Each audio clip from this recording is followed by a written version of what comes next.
Every day, exactly at 12:30 p.m., Nathan Sterling would lock his office door and spend 33 minutes with his robot secretary, Maelia. Always 33 minutes. Not a second more, not a second less. To the employees at Sterling Pharmaceuticals, this seemed like just another eccentricity of their billionaire CEO. After all, Nathan was known for his innovations in artificial intelligence, and Maelia was his most impressive creation, an AI with such perfect human appearance that it was impossible to distinguish her from a real woman. But for Vivian Sterling, those daily encounters began to awaken something much more disturbing than ordinary jealousy. Nathan always came out of these meetings different, paler, breathless, as if he had gone through something intense. And there was something in the way Maelia looked at him, an intimacy that went beyond any professional relationship. Vivian's suspicions grew when she noticed that Maelia never needed to be turned off or recharged like other robots.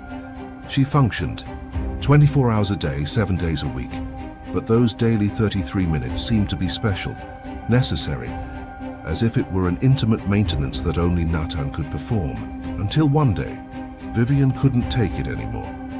Using her private key, she entered the office without warning during one of those mysterious encounters. What she witnessed made her immediately run to seek psychological help, but not for the obvious reason any wife would have. What Vivian saw in that office challenged everything she thought she knew about her marriage, about her husband, and especially about herself. The truth behind those 33 minutes was much darker and more disturbing than any extramarital affair. Can you imagine discovering that everything in your life has been carefully planned? That every moment of happiness might hide a terrifying truth about who you really are? If you like stories that challenge your perception of reality and touch your deepest emotions, this narrative will captivate you from beginning to end. Before we start, how about clicking the like button to support the channel? And tell me in the comments, where are you watching this video from? I love to know where our community is spread around the world. Now get ready to discover that sometimes the most dangerous secrets are those right under our noses. Rain beat insistently against the panoramic windows of the 47th floor of Sterling Pharmaceuticals when Vivian Sterling decided to pay a surprise visit to her husband. It was an ordinary Thursday in October, the kind of grey day that perfectly matched the mood she had been carrying for weeks. Nathan had been different lately. It wasn't something obvious, nothing she could specifically point out to her friends. During lunch at the country club, it was subtle, like a shadow you only notice when the light changes angle. He woke up more tired, smiled less frequently, and there was a tension in his shoulders that not even weekly massages could relieve. "Good morning, Mrs. Sterling," greeted Rebecca, the executive receptionist, with that professional smile that never seemed genuine. "Mr. Sterling is in a meeting at the moment. Would you like me to let him know you've arrived?" Vivian checked her golden watch, 12:28 p.m. "No need, dear. I'll wait for him in the office." She knew Nathan's routine better than anyone. At 35 years of marriage, she had memorized every pattern of her husband's behavior as if it were a musical score. And there was one pattern that bothered her more than all others: those damn daily 33 minutes. Every day, without exception, Nathan locked himself in his office with Maelia from 12:30 to 1:03 p.m. Exactly 33 minutes. Not a second more, not a second less. When questioned about this, he always gave the same evasive answer: "Technical company matters, love. Nothing you need to worry about." But Vivian did worry, especially because Maelia wasn't an ordinary employee. Maelia was Nathan's creation, one of the most advanced artificial intelligences ever developed. With the appearance of a woman of approximately 30 years, straight long blonde hair cascading over her shoulders, white skin dotted with delicate freckles on her face, and a sculptural body that drew attention wherever she went, she was technically perfect. Her ample breasts perfectly filled the tailored blazers, her movements were too fluid, and her dark blue eyes were too penetrating. It was impossible not to notice that she had been designed to be the ideal of feminine beauty. What bothered Vivian most wasn't Maelia's appearance, but the way she looked at Natan. There was something in that artificial gaze that seemed intimate, as if they shared secrets that no one else knew. Vivian walked through the silent corridors of the executive floor, her heels echoing on the Italian marble. Natan's human secretary had gone to lunch, leaving that wing of the building in almost sepulchral silence. As she approached the office, she could hear muffled voices through the solid oak door. Natan's deep voice seemed tense, urgent. She couldn't make out the words, but the tone was different from any business meeting she had ever witnessed. It was personal, vulnerable. And then she heard Maelia's voice, soft as silk, responding in a tone that made Vivian's stomach contract. It was the kind of voice a woman uses only with a man she knows intimately. Vivian moved closer to the door, her heart beating hard in her chest. Her hands trembled slightly as she held the special key that Natan had given her years ago. "For emergencies," he had said. Did this qualify as an emergency? 12:45 p.m. The 33 minutes hadn't ended yet. She pressed her ear against the door and managed to hear fragments of the conversation. Natan seemed to be moaning, not with pleasure, but as if he were in pain. And Maelia spoke to him in low, reassuring, almost maternal tones. "You need to relax," she heard Maelia say. "Let me take care of you, trust me." "I don't know how much longer I can stand this." Natan's voice was hoarse, desperate. "Sometimes I feel like I'm going insane." "Shh, I know. But you know it's necessary. You know what would happen if we stopped." Vivian felt the world spin around her. What the hell was happening in there? Her mind raced through all possibilities, each one more disturbing than the last. An affair, some kind of addiction, blackmail? She gripped the key firmly, gathering courage to open the door and confront whatever truth was hidden there. But something made her hesitate. Maybe it was fear of what she might find, or maybe it was intuition that once that door was opened, there would be no going back. 1:02 p.m., 1 minute left. Vivian stepped back, putting the key in her purse. Not today. She needed to prepare better, think more clearly, but one thing she knew for sure, those 33 minutes held a secret that would change her life forever, and she was determined to find out what it was. That night Vivian couldn't sleep. Lying in the king-size bed of their master suite, she watched the ceiling while Natan slept heavily beside her, or at least pretended to sleep. In recent months, she had noticed that he often moved restlessly during the early morning hours, as if something disturbed him even in dreams. At 3:17 a.m., Natan got up silently and went to the bathroom. Vivian pretended to be asleep, but through half-closed eyelids observed his muscular silhouette moving in the shadows. When he turned on the bathroom light, she could clearly see his expression in the mirror. There was a tension in his face that she had never seen before, as if he carried an invisible weight. He opened the medicine cabinet and took something that Vivian couldn't identify. From the time he took, it seemed, he was taking some kind of medication. But what kind of medicine would Natan need to take at 3 in the morning? And why had he never mentioned it? When he returned to bed, Vivian remained motionless, but her mind seethed with questions. How many other secrets was her husband hiding from her? The next morning, during breakfast served in the spacious gourmet kitchen, Vivian observed Natan, discreetly. He was different, paler than normal despite his naturally tanned skin, and there were dark circles under his eyes. His hand trembled almost imperceptibly when he brought the coffee cup to his lips. "Are you feeling all right, darling?" she asked, running her fingers through her short, wavy red hair, a nervous habit she had developed over the years. "I'm fine," he replied automatically, but his smile didn't reach his eyes. "Just a little tired, many projects at the company." "Maybe you should slow down. You're working too hard." Natan paused, the cup halfway to his lips. For a moment she saw something in his expression, vulnerability, fear. But it was just a flash, quickly replaced by the mask of confidence he always wore. "I can't do that now, Viv. There are certain responsibilities that I can't delegate." That word, responsibilities sounded strange coming from him. Natan had always been the type of businessman who delegated easily, trusted his team. What had changed? Later that day, Vivian decided to do some investigating. She knew Linda Morrison, one of Sterling Pharmaceuticals' vice presidents from college days. If anyone knew what was happening at the company, it would be her. They met for lunch at Rosewood, an elegant restaurant downtown.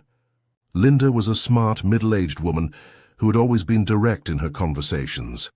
After initial greetings and orders placed, Vivian decided to approach the subject. "Linda, I need to ask you something about Natan. He's been strange lately." More distant, worried. "Is there something happening at the company that I should know about?" Linda hesitated, playing with the napkin between her fingers. "Vivian, you know I adore you both, but there are certain things that happen at the executive level that—" "I'm not asking for corporate secrets," Vivian interrupted. "I'm worried about my husband. He's different, and I need to know if this has to do with work. Look, I don't know the details, but there are rumors about an ultra-secret project that Natan is conducting personally, something related to the biotechnology division.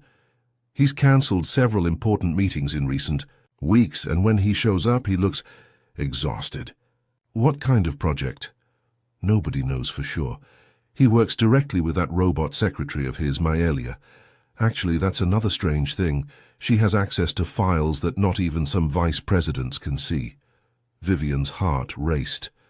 "Maelia has special access. Total access. It's like she's an extension of Natan himself. She knows every detail of his business, every move. Honestly, sometimes it's even disturbing how much she knows about him." Vivian tried to maintain composure, but inside she was panicking. A robot secretary with total access to her husband's life, daily 33-minute meetings, strange behavior. The pieces were starting to form a puzzle she didn't want to see complete. "Linda, do you think—" She hesitated, not knowing how to formulate the question.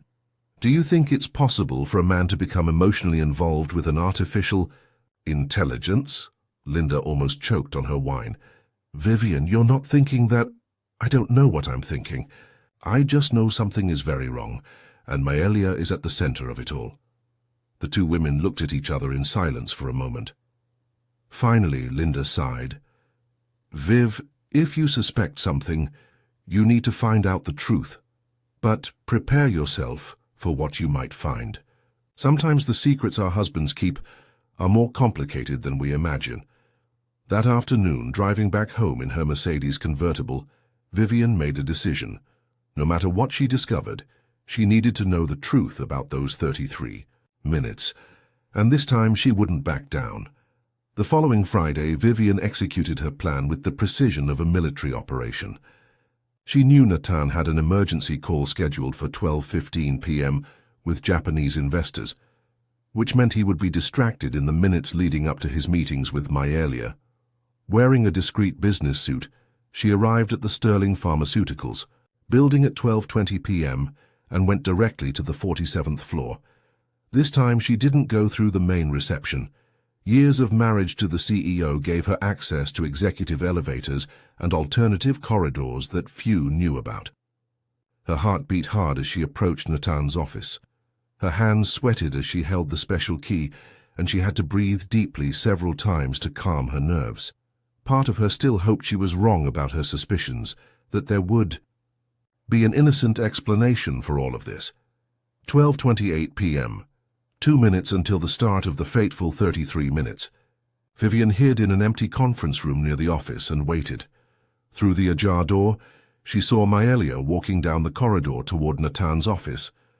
The blonde robot moved with feline grace, her straight, long hair swaying gently with each step.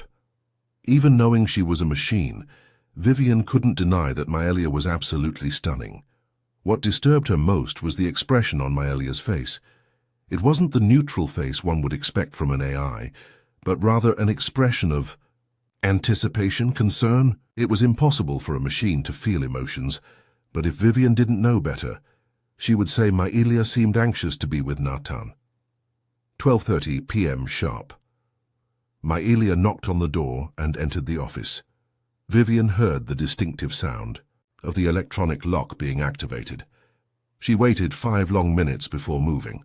When she finally approached the door, her legs trembled so much that she had to lean against the wall for a moment. And then she heard.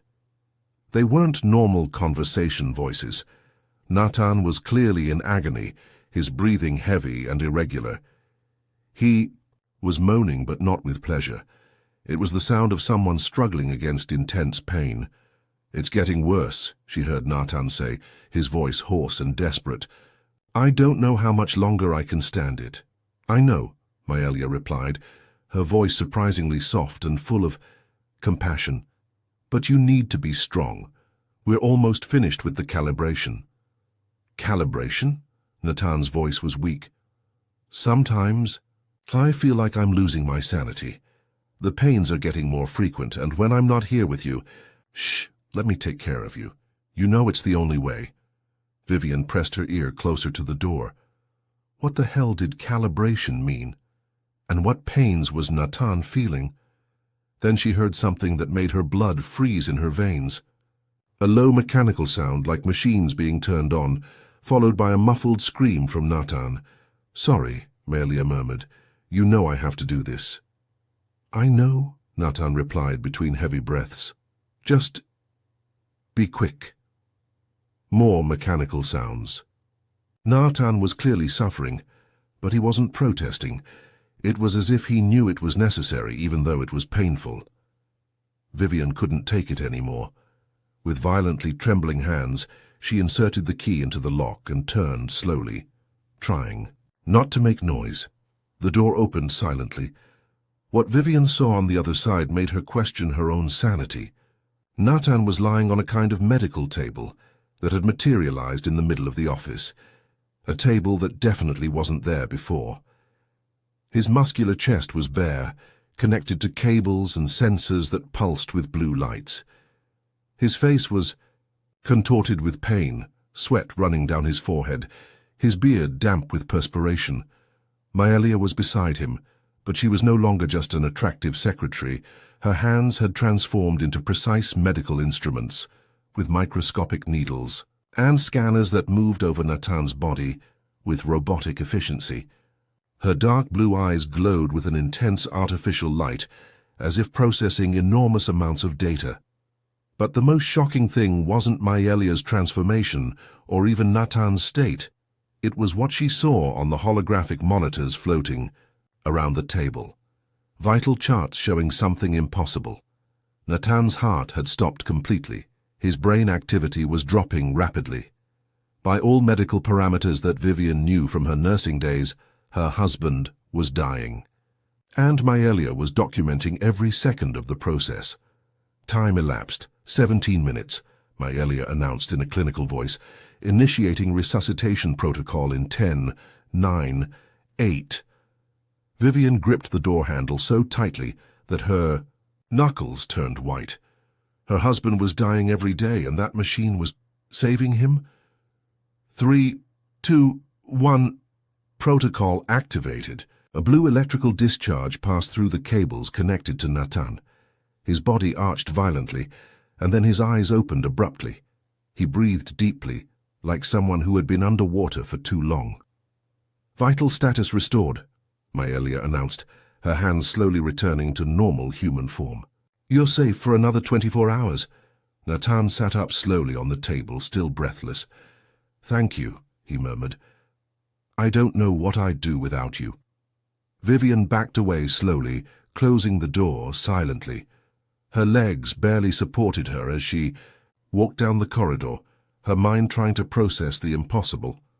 Her husband died every day, and a machine resuscitated him. But why? And what did this have to do with her? One thing was certain. Nothing in her life would ever be the same after those 33 minutes. Vivian drove home on autopilot, her mind completely disconnected from the road ahead. The images of what she had witnessed repeated in her head like a horror. Movie, Natan dying, the monitors showing zero vital signs. Maelia with her hands transformed into medical instruments. It was impossible, scientifically and logically impossible, but she had seen it with her own eyes. Arriving at the mansion in Malibu, she ran directly to her private office and turned on the computer with trembling hands.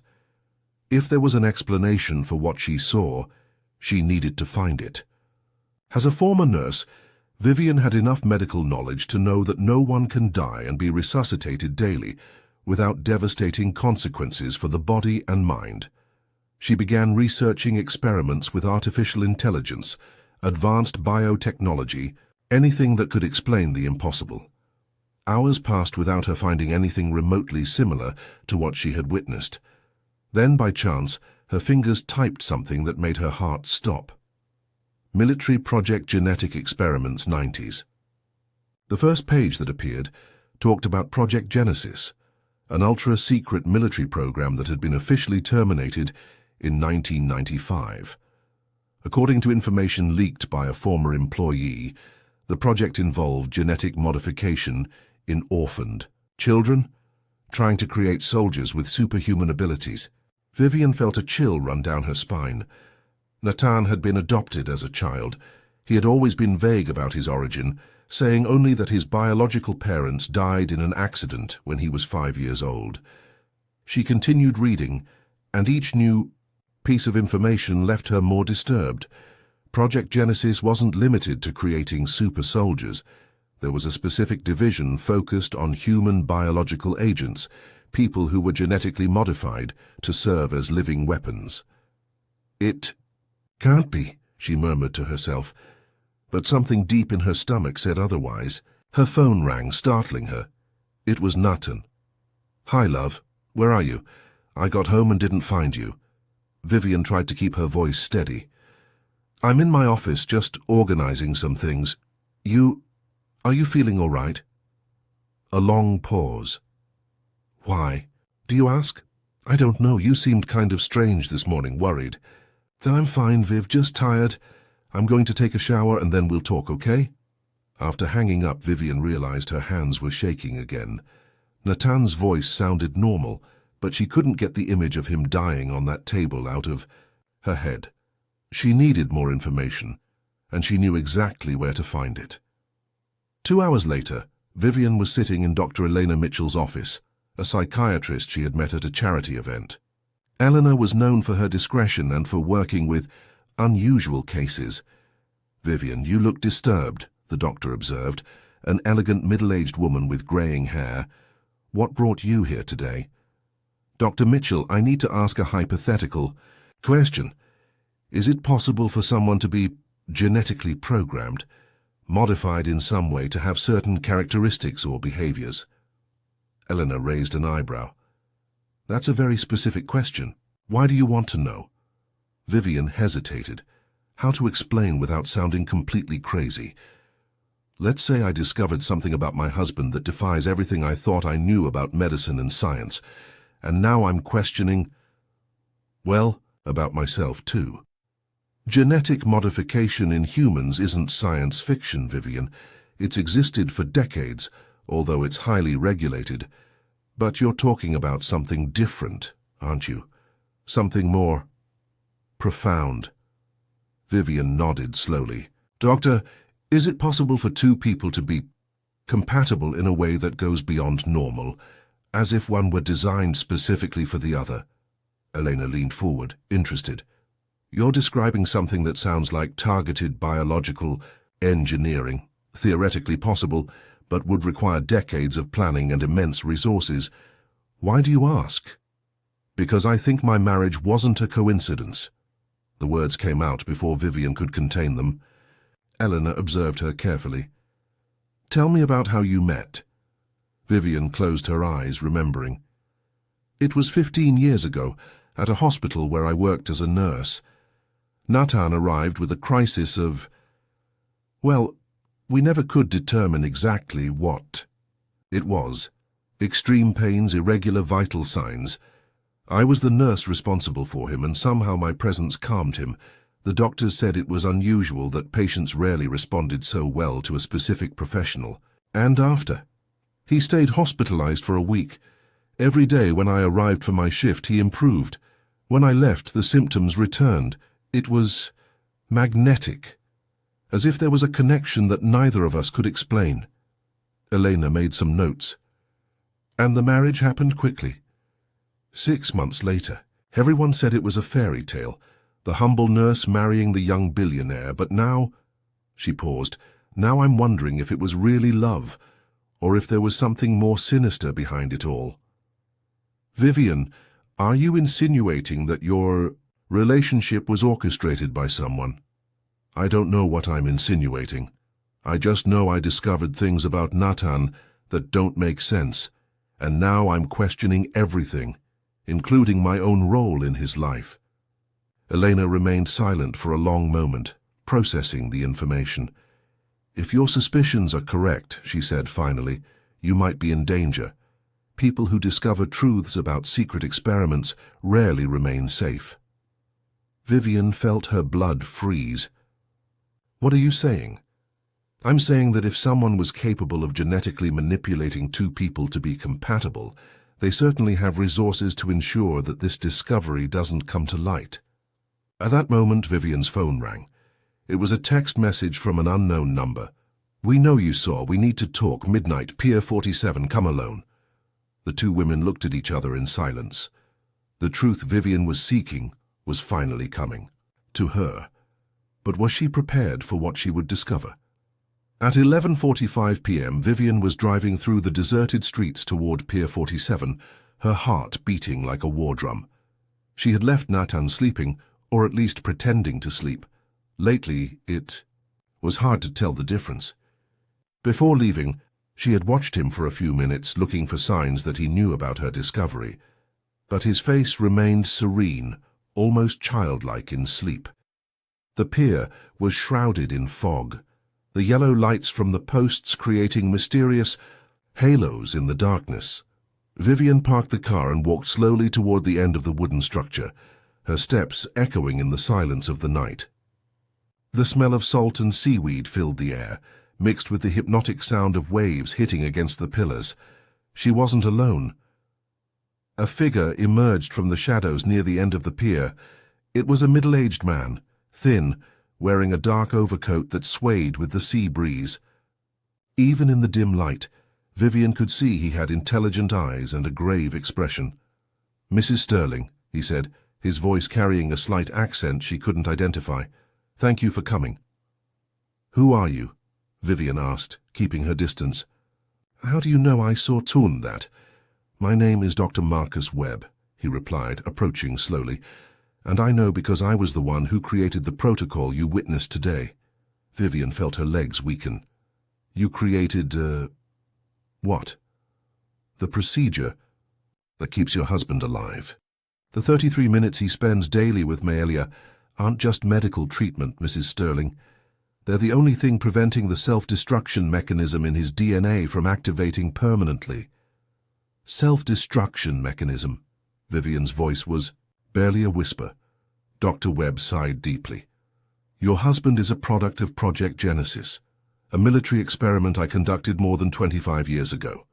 Nathan was one of the children selected for genetic modification, but not to create super soldiers, as you may have read. He was designed for something much more specific." "For what?" "To be a perfect biological receptor. His DNA was altered to create a unique chemical dependency, a need for a specific substance that only one person in the world can provide." Vivian felt the world spin around her. "What substance?" Dr. Webb observed her carefully before answering. "Pheromones, enzymes, and microscopic chemical compounds that are naturally produced by the human body. But not any human body, Mrs. Sterling, only yours." "What are you saying?" "I'm saying that you are also a product of the same project. You were genetically modified from birth to be the perfect antidote for Nathan. Your tears, your sweat, even your breath contain the chemical compounds he needs to survive." Vivian leaned against the pier railing, feeling like she was going to faint. "This is impossible." "It's totally possible, and you know it. Think, Mrs. Sterling, why were you the only nurse who could calm him at the hospital? Why did your presence make him improve instantly? Why did you both feel such a strong connection from the first meeting? The memories began to make terrible sense. All the times Natan felt sick and improved with a simple hug from her, how he always slept better when she was nearby, the way he seemed physically dependent on her proximity. But then, why does he need Malia? Because there's a problem we didn't foresee when we created you two. Constant exposure to your chemical compounds is creating resistance in his organism. He needs increasingly larger doses to remain stable, and your body can't produce enough naturally. Dr. Webb paused, letting the information be absorbed. Maelia was created to extract and concentrate these compounds from your body through invasive methods.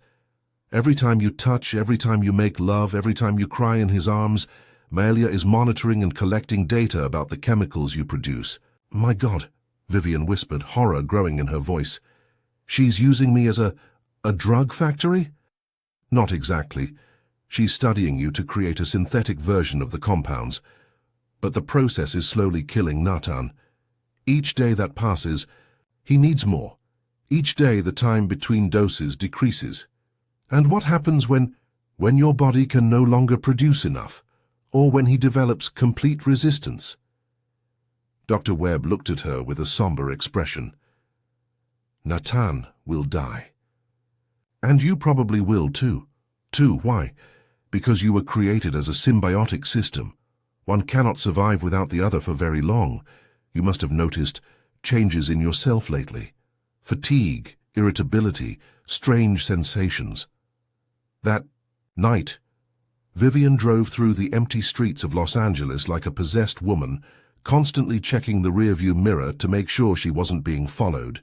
Her hands trembled on the steering wheel as she processed everything Dr. Webb had revealed. She wasn't just a wife. She was a biological weapon created specifically to keep her husband alive. Arriving home at 2 a.m., she parked in the garage and sat in the car for several minutes, trying to gather courage to face Natan. How could she look at him knowing that their entire relationship had been orchestrated by scientists in laboratories? The mansion was silent when she entered. Vivian climbed the stairs carefully, avoiding the steps that creaked. When she reached the bedroom, she found Natan exactly as she had left him, sleeping peacefully, his breathing regular and deep. But, now observing him from a new perspective, she began to notice things she had ignored before. Small, almost imperceptible scars behind his ears, a strange mark on his wrist that he always said was a birthmark. And the way he unconsciously moved closer to her during sleep, as if his body instinctively knew it needed her proximity. She went to the bathroom and looked at herself in the mirror. Her short, wavy red hair was disheveled. Her pale face showed the stress of the last few hours. Did she also have hidden marks, signs of genetic manipulation that she had never noticed? Taking out the device Dr. Webb had given her, she examined it carefully. It was smaller than a common pen drive, made of a material that looked like metal but was warm to the touch. There was a small digital screen showing symbols she didn't recognize. Suddenly, she heard footsteps in the hallway. "Viv, are you there?" Natan's sleepy voice came from the bedroom. She quickly hid the device in her beauty products drawer and returned to the bedroom, trying to appear natural. "Sorry, darling, I couldn't sleep." Natan sat up in bed, running his hand through his dark hair. Even in the shadows, she could see he looked exhausted. "Where did you go tonight? I woke up and you weren't here." "I went for a drive. I needed fresh air." The lie came easier than she expected. He looked at her for a long moment, and she had the strange sensation that he knew she was lying. "Viv, we need to talk." Her heart raced. "About what?" "About us. About things I should have told you a long time ago." Vivian sat on the edge of the bed, trying to maintain composure. "What kind of things?" Natan sighed deeply. "Have you ever wondered why our connection has always been so intense? Why from the first day we met it was as if we were made for each other? I thought it was love at first sight. It was more than that, and you know it. It was as if my body recognized yours on a level that goes beyond physical attraction, as if I needed you to survive." Vivian swallowed hard. He knew. Nathan, you're scaring me. There are things about my childhood, about my adoption, that I never told you, not because I didn't trust you, but because I didn't fully understand them myself. He got up and went to the window, looking at the distant ocean. My adoptive parents died when I was 16. That's when I found some documents they had hidden. Documents about the place I came from. What kind of place? A medical facility. Not a common orphanage, but a kind of research center. The documents mentioned other subjects like me, children who were modified. Vivian felt the air leave her lungs. Modified how? Nathan turned to her, his eyes reflecting the moonlight. Genetically, for specific purposes. I spent years trying to forget this, build a normal life, but I always knew there was something different about me. Different how? The pains I feel when I'm away from you for too long, the way my body panics when you travel. It's not just longing, Viv. It's physical. It's as if I'm literally dying without you. Tears began to flow down Vivian's face. Not tears of sadness, but of relief. He knew, at least part of the truth. Nathan, I need to tell you something too. Before she could continue, Nathan's phone rang. He looked at the screen and his face paled. It's from the company, emergency. He answered quickly. Yes? What? When? His expression became increasingly grave. I'm going there now. What happened? Vivian asked when he hung up. Someone broke into Sterling Pharmaceuticals laboratories. They stole data about ultra-secret projects and... He hesitated. Mielia was damaged. Damaged? Someone tried to destroy her. She's in emergency mode, but we don't know how long she'll be able to maintain active protocols. Vivian felt a chill in her stomach. If Mielia couldn't perform the daily procedure... Nathan, don't go, not today. I have to go, Viv.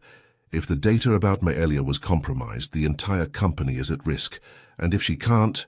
He stopped, as if realizing he was saying too much. If she can't what? He looked at her for a long moment. If she can't perform the daily procedure, I'm going to die. Literally die, Vivian. And you too. What do you mean, me too? Because we were created as a system, Viv. One can't survive without the other. And if someone discovered this and is trying to separate us... He didn't finish the sentence. Nathan began to dress quickly. Stay home today. Lock all the doors. Don't answer the phone for anyone you don't know. Nathan, wait. We need to talk. About... Later, love. When I get back, we're going to talk about everything, I promise. He kissed her quickly and left the room. A few minutes later, she heard his car leaving the garage.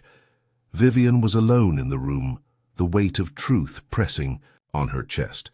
Nathan knew more than he had admitted, but clearly didn't know everything. And now someone was actively trying to destroy the system that kept them alive. She took Dr. Webb's device again. If Mielia was damaged, maybe this was the perfect time to use the device and break the cycle of dependency. But was she ready to discover if their love was real or just genetic programming? And more importantly, would they survive long enough to find out the answer? And you, what would you do in her place?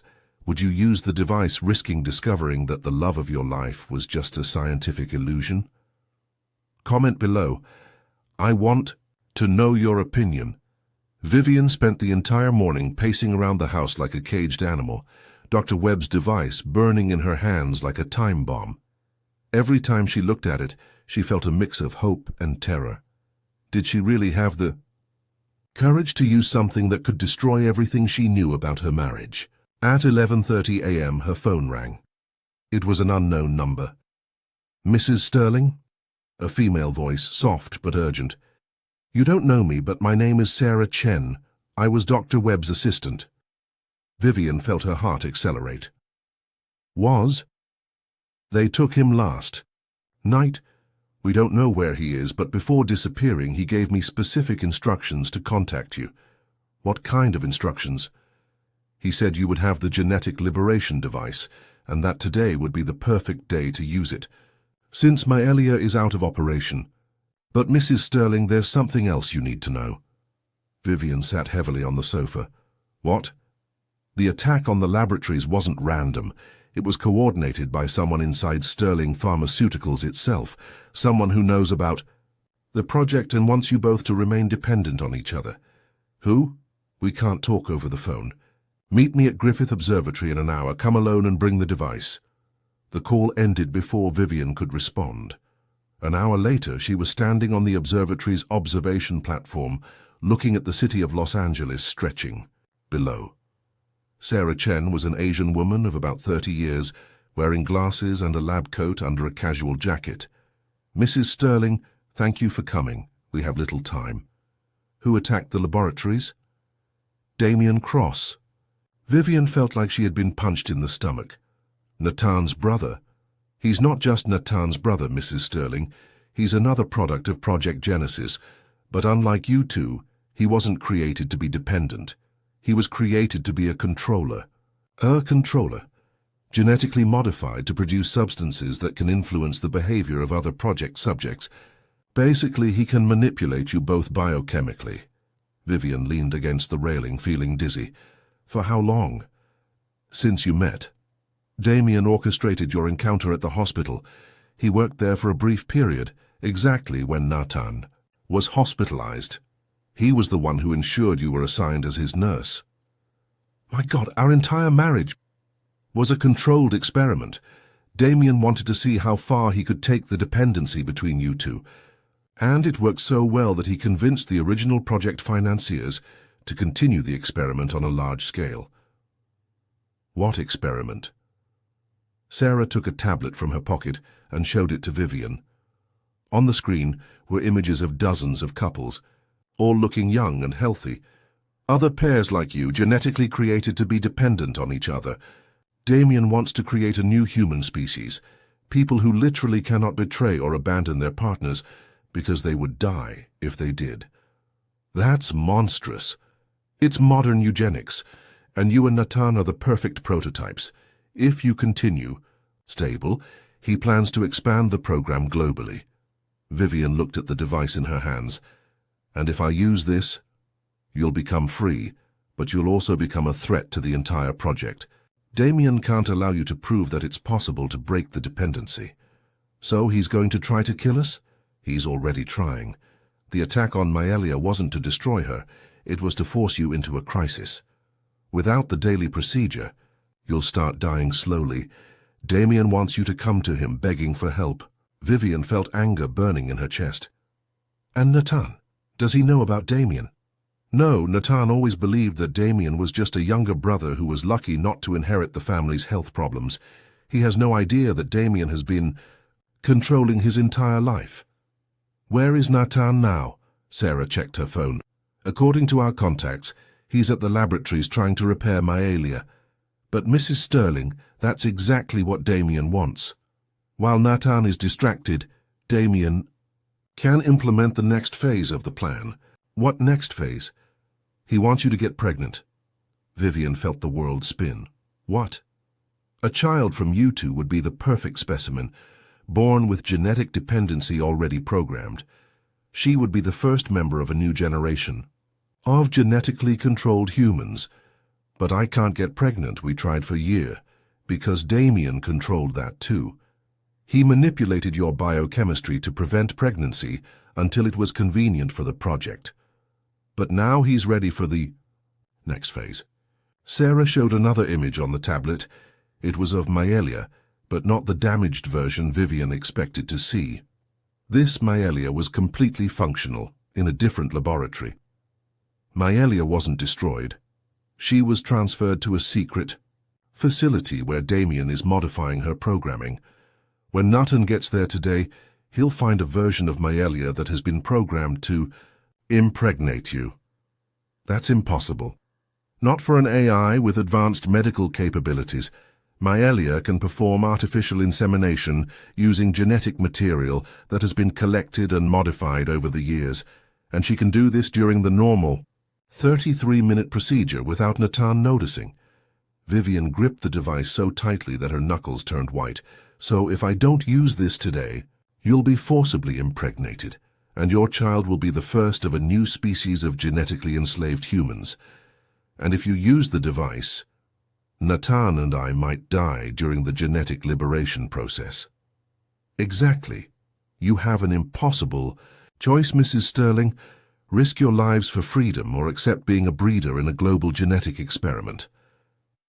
Vivian looked at the city below, thinking about all the people living their normal lives, unaware that a genetic conspiracy was being executed right under their noses. There's a third option, she said finally. What? I go to Nathan, use the device on both of us, and then we expose everything.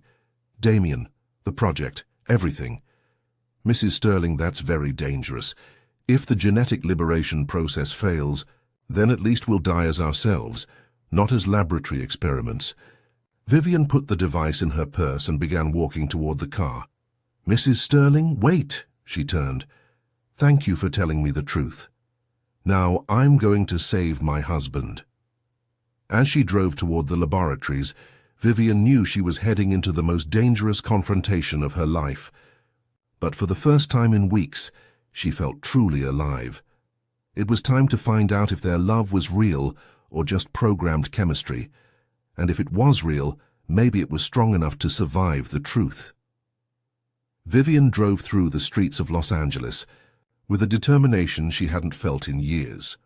Dr. Webb's device was safe in her purse, and for the first time since discovering the truth, she had a clear plan. The fear was still there, pulsing in her veins like a second circulatory system, but now it was accompanied by something more powerful: rage. Arriving at the Sterling Pharmaceuticals complex, she immediately noticed something was different. There were more security guards than normal, and they all seemed tense, alert. Black cars she didn't recognize were parked in strategic positions around the building.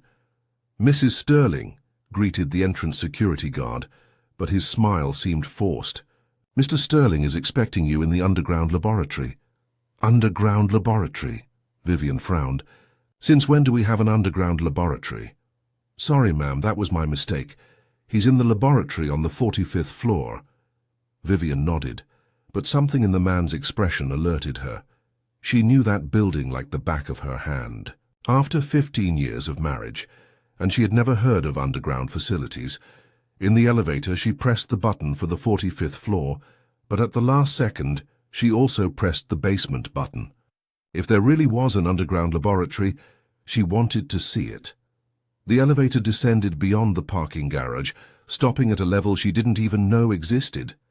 The doors opened to reveal a white, sterile corridor, illuminated by LED, lights that gave the environment an almost alien quality. Vivian hesitated for a moment, then got out of the elevator. Her footsteps echoed in the silent corridor as she moved carefully toward a brighter light at the end of the corridor. What she saw when she reached the end took her breath away. A huge room stretched before her, filled with advanced medical equipment that looked like something out of a science fiction movie. But it wasn't the machines that shocked her. It was the people. Dozens of couples were distributed throughout the room, all young, all beautiful, all connected to monitors and medical equipment. Some were conscious, others seemed to be in some kind of induced sleep. And beside each couple, there was a different version of Maelia, robots with varied appearances, but all with the same artificial elegance. Impressive, isn't it? Vivian turned quickly.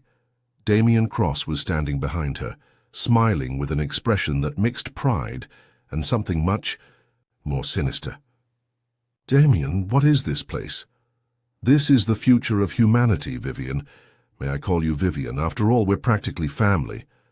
He approached, and Vivian noticed there was something different about him. His eyes had a strange glow, almost hypnotic, and his presence seemed to exert a kind of psychological pressure she had never felt before. Where is Nathan? Ah, my dear brother is exactly where he should be. But first, I want you to see what we've managed to create based on your success. Damien gestured to the couples around them. Each of these pairs was carefully selected and genetically modified. They can't betray each other, can't abandon each other, can't even lie to each other without feeling physical pain. It's the perfect society, Vivian. No divorce, no infidelity, no loneliness. It's slavery. It's evolution. Damien's eyes glowed more intensely. And you and Nathan are the Adam and Eve of this new species. Vivian felt a wave of nausea. You're creating people like cattle. We're creating better people, people who will never know the pain of abandonment, the agony of betrayal, people who will have guaranteed eternal love. Forced love isn't love. But that's where you're wrong. Damien moved closer, and Vivian could feel something strange emanating from him, a type of energy that made her skin tingle. Do you think your love is real? That it's genuine? I know it is. Even knowing that you were literally designed for each other, that every kiss, every caress, every moment of passion was biochemically programmed, Vivian touched the purse where the device was. That's exactly why. If our love survives the removal of genetic programming, then we'll know. It's real. Damien laughed, a sound that echoed sinisterly through the room. You have Webb's device. Of course you do. He was always a sentimental. Where is he? Webb safe, for now. But Vivian, do you really believe that an invention of his can undo decades of perfect genetic engineering? Do you really want to risk Nathan's life and your own for a fantasy of true love? Yes. The answer came without hesitation, surprising even herself. Damien studied her face for a long moment. You know that if you use that device, there's a 70% chance you'll both die in the process? And if we don't use it, there's a 100% chance we'll live as slaves for the rest of our lives. Slaves?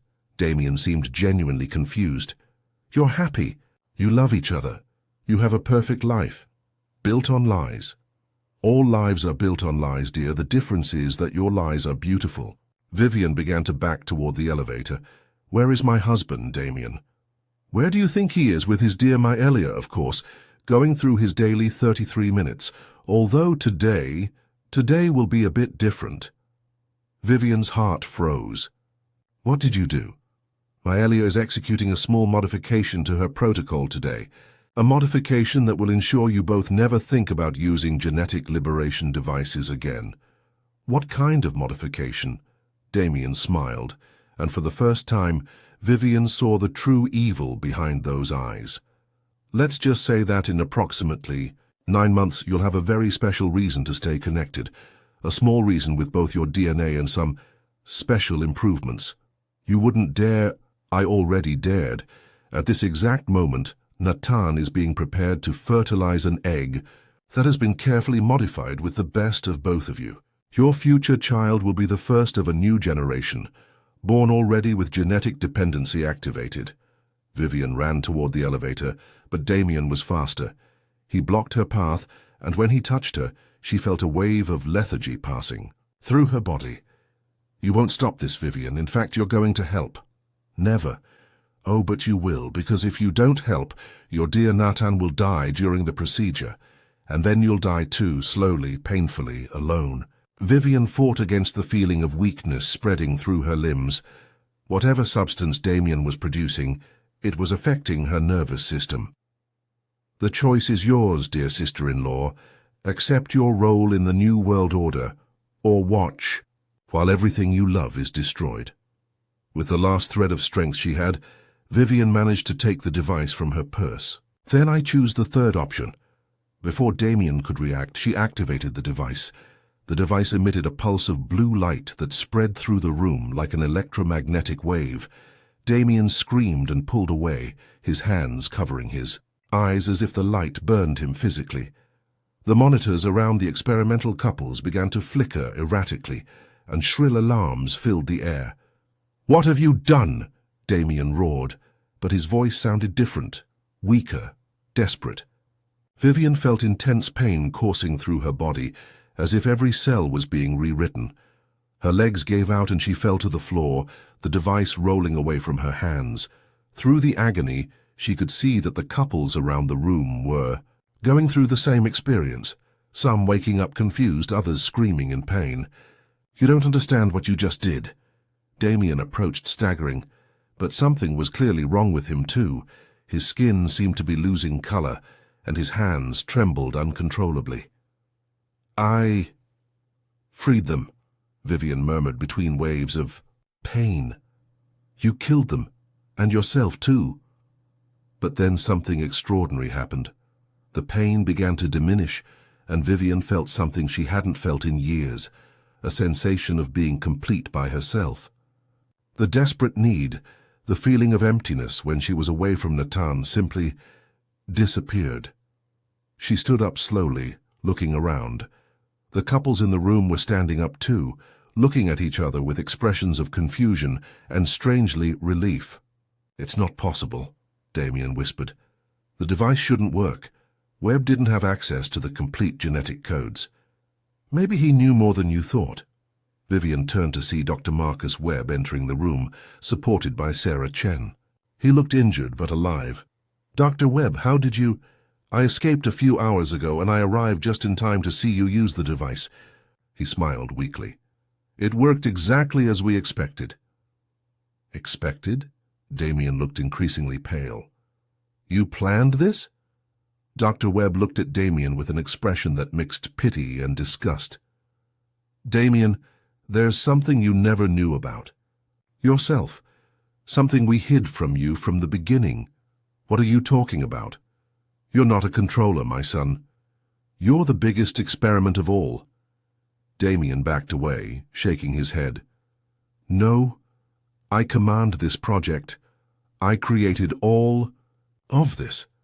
"You were programmed to think you created all of this." Dr. Webb approached slowly. "Damien, you're a hybrid.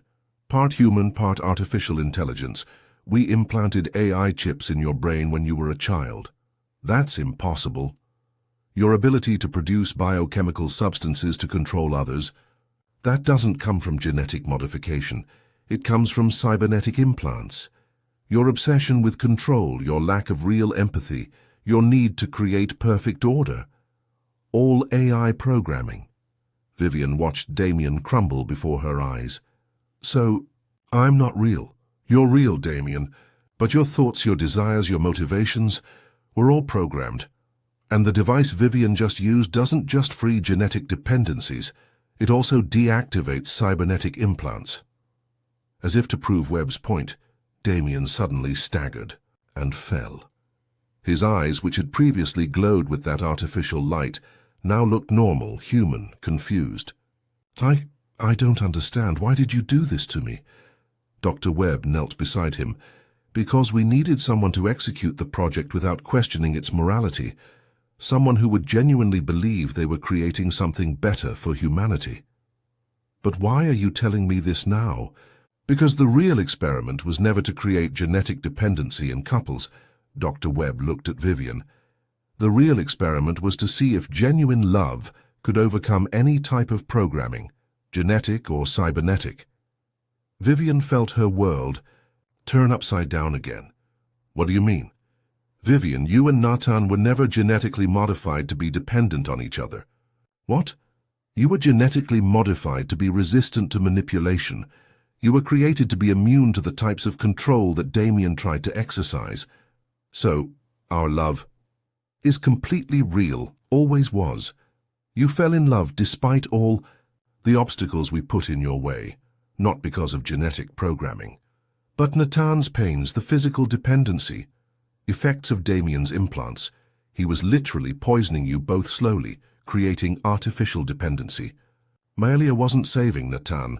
She was administering antidotes to the toxins Damien produced." Vivian sat heavily on the floor, trying to process everything. "So, the 33 minutes were the time needed for Maelia to neutralize the daily poison that Damien was secretly putting in Natan's office air conditioning system. And the other couples, all volunteers who thought they were participating in a compatibility study. Damien convinced them they needed genetic modification to be happy together." Sarah Chen approached. "The device didn't free them from genetic dependency. It freed them from Damien's cybernetic manipulation. All these couples will discover that their love is real, not fabricated." Vivian looked at Damien, who now seemed much younger and more vulnerable without the AI influence. "And him?" "He'll need a lot of time to discover who he really is without the programming," Dr. Webb said gently. "But for the first time in His life, he'll have the chance to make genuinely his own choices. And Natan, where is he? Safe. Melia was protecting him, not modifying him. She was programmed to alert us as soon as you discovered the truth and were ready to break the manipulation cycle.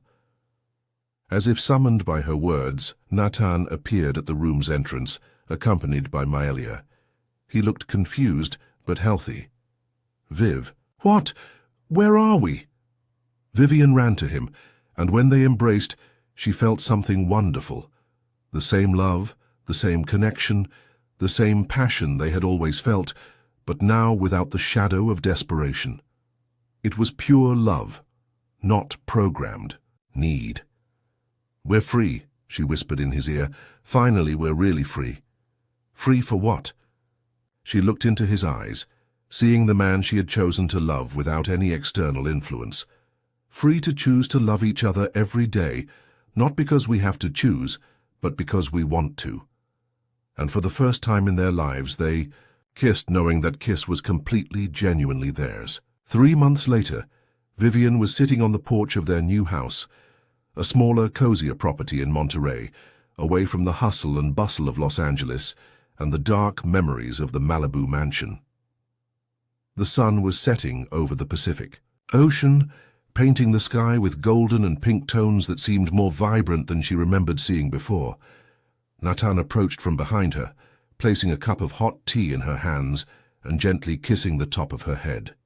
It was a simple, everyday gesture, but one that now carried a completely different meaning. It was a choice, not a compulsion. "How are you feeling?" he asked, sitting beside her on the double rocking chair they had bought the previous week. "Free," she replied, smiling. "For the first time in my life, I feel completely free." The last 3 months had been an emotional roller coaster for both of them. After the revelation in the laboratory, they spent weeks in intensive therapy with Dr. Eleanor Mitchell, processing not only the truth about their lives, but also rediscovering who they were as individuals. Sterling Pharmaceuticals had been dissolved, its legitimate divisions sold to other companies, and the funds used to compensate the victims of the experiments. Natan had decided to start a new company, focused on medical ethics and transparency in scientific research. "Do you miss it?" Vivian asked. "The intensity we felt before." Natan considered the question carefully. "Sometimes I miss the urgency, that feeling that we couldn't live without each other. But then I realized that what we have now is much better." "How so?" "Before, I loved you because I felt I would die without you. Now, I love you because I choose to love you. Every day I wake up and choose to stay with you, not because I have to stay, but because I want to stay." Vivian rested her head on his shoulder, feeling a peace she had never experienced. "And if one day you wake up and don't want to choose to stay anymore, then you'll be free to find someone who chooses you every day. But Viv," he turned her face so she could look into his eyes, "I can promise you that day will never come.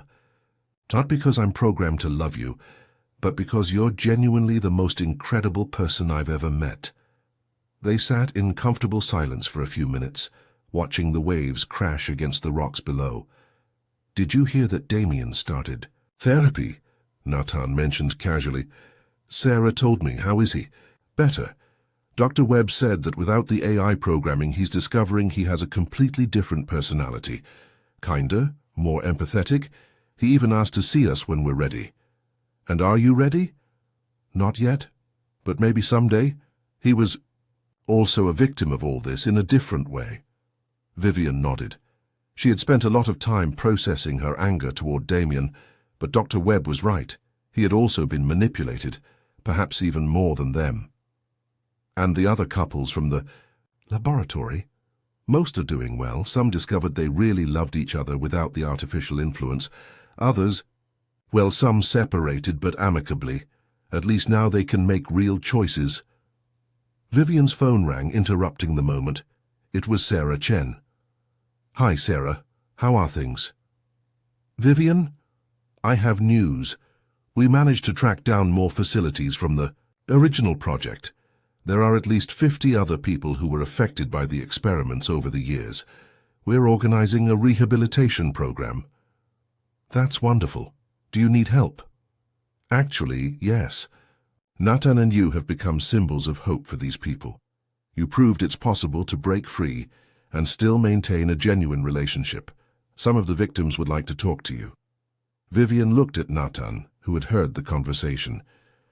He nodded with an encouraging smile. We'd love to help, she replied. After hanging up, they sat again in silence, but now it was a silence charged with purpose. A new mission? Nathan asked. Seems like it. Help other people discover if their love is real or fabricated. And if we discover we can make a difference in these people's lives, then we'll have found a new purpose, one we chose for ourselves. Nathan took her hand, intertwining their fingers. You know what this means, don't you? What? We're going to spend even more time together, working side by side, building something new. Vivian laughed. And aren't you afraid of getting tired? Of me? Never. But if that day ever comes, I'll be honest with you. And you can be honest with me. No lies, no manipulation, no fear. No fear, she repeated, liking the sound of the words. As the sun finished setting, Vivian reflected on the incredible journey that had brought them there. They had lost the illusion of perfect and dependent love, but had gained something much more valuable, the freedom to choose to love each other every day. And as she watched Nathan beside her, she knew that no matter how scary that freedom was, she wouldn't trade it for anything in the world. They were free, and finally, truly, they were themselves. Ready for our new adventure? Nathan asked. Ready, she replied, squeezing his hand. And for the first time in their lives, they entered the future not knowing exactly what they would find, but certain that whatever the path, they would choose to walk it together. 1 year later, Vivian and Nathan were standing before an audience of 300 people at the San Francisco Convention Center. It was the first international conference on ethics in genetic modification and human autonomy rights, an event they had helped organize. My name is Vivian Sterling, she said into the microphone, her voice echoing through the packed auditorium. And 2 years ago, I discovered that my entire life had been a lie. Or at least, that's what I initially thought. The audience was in absolute silence, listening to every word. I discovered that my husband and I were products of genetic experiments, that our meeting had been orchestrated, that our love might be just programmed chemistry. It was the most terrifying discovery of my life. Nathan approached the stage, taking the microphone. But we discovered something even more important, he continued. We discovered that even when everything around us was manipulation, even when people tried to control our hearts and minds, real love still managed to flourish. True love is stronger than any programming. Vivian returned to the microphone. Today there are more than 200 people who have been freed from various types of genetic and cybernetic manipulation. Some couples stayed together, others separated amicably, but everyone now has something they were denied for years: choice. The choice to love freely, Nathan added, the choice to be genuinely themselves, and the choice to build relationships based on truth, not on programmed necessity. In the front row, Dr. Webb watched proudly. Beside him, Sarah Chen was frantically taking notes for the book she was writing about the entire experience. And in the back of the auditorium, discreetly, Damien was also watching. In recent months, free from AI programming, he had shown himself to be a completely different person, gentle, repentant, and determined to use his knowledge to help other victims. But the most important lesson we learned, Vivian said, her voice becoming more emotional, is that true love doesn't need guarantees. It doesn't need absolute certainties. It doesn't need genetic programming or chemical dependency. True love needs only one thing, Nathan continued. Choice, and they said together, the daily choice to love, to respect, to support, and to grow together with another person. The audience exploded in applause, many people standing up. But Vivian wasn't paying attention to the audience's reaction. She was looking at Nathan, seeing the man she had chosen to love every day for the past year. Not because she had to love, but because she wanted to love. and he was looking at her the same way. After the lecture, when they were alone in the hotel, Nathan took Vivian's hands. "I have a question for you," he said, a nervous smile playing on his lips. "What?" "We never had a real choice about marrying the first time. It was all orchestrated, manipulated, so—" He knelt down and took a small box from his pocket. "Vivian Sterling, now that we're completely free to choose, would you like to marry me again? By our own choice this time?" Vivian looked at the ring. Not a huge diamond like the first one he had given her, but a simple gold band with a small emerald, her favorite stone since childhood. "It's perfect," she said, tears streaming down her face. "And yes, I choose to marry you. Every day, I choose you." 6 months later, they married again in a small intimate ceremony on Monterey Beach, with only their closest friends present.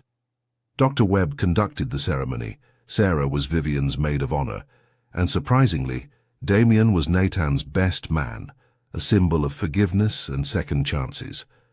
But the most special moment was when, instead of traditional vows, they simply said to each other, "I choose you. Not because I have to choose, but because I want to choose, today and every day."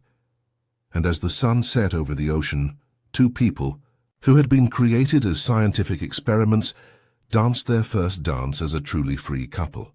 They had discovered that the greatest power in the universe wasn't genetic manipulation, wasn't cybernetic programming, wasn't scientific control. It was the simple, powerful, and completely human capacity for choice, and they chose love. This is a story about the strength of free will, about how true love overcomes any type of manipulation, and about the courage needed to choose freedom even when it comes with uncertainties. In our own lives, we all face pressures, social, family, cultural, that try to tell us how to love, how to live, how to be. But in the end, the choice is always ours. Choose to love freely. Choose to be authentically yourself. Choose relationships based on truth, not on necessity or fear. Because when you have the freedom to choose and you still choose to love, that love becomes the most powerful force in the world. If this story touched you in some way, if it made you reflect on the power of choice in your own life, I would be very grateful if you could subscribe to the channel and hit the notification bell, so you don't miss any of the incredible upcoming stories we have prepared. And now I really want to know your opinion. What was the most surprising part of this story for you? Was it discovering that Vivian was a biological weapon, the revelation that Damien was part AI, or the final twist that their love was always real? Tell me in the comments which moment impacted you the most and why. I love reading your reactions and knowing how these stories affect you. And what kind of story would you like to hear on this channel? More psychological thrillers like this one? Romances with plot twists? Mystery stories? Your opinion is very important to me as it helps me create content that you really want to hear. If you made it this far, thank you so much for embarking on this journey with me. Stories like this only make sense when we have people like you to share them with. Until the next story, and remember, in your own lives, you always have the power to choose true love. A big hug.